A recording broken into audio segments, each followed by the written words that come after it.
करता त्याच्यावर झाकण ठेवून शिजवून घ्यायचं।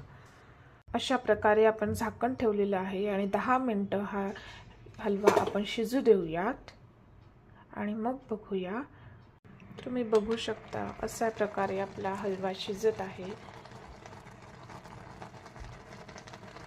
आता आपण झाकण काढलेलं आहे। आता हे दूध आटेपर्यंत आपण असं शिजू देऊया हलव्याला। हे दूध पूर्ण आटलं की आपण त्यात पाव किलो साखर ॲड करणार आहोत।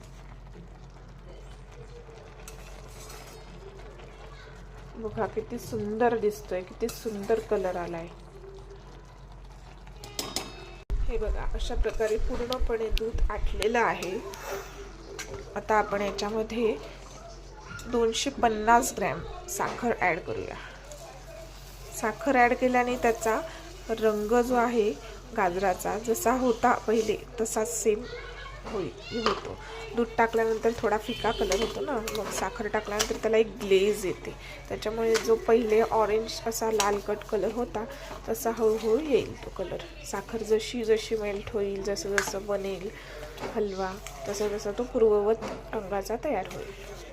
हे बघा आता साखर मेल्ट होईल तसं तसं हलव्याला परत पाणी सुटेल।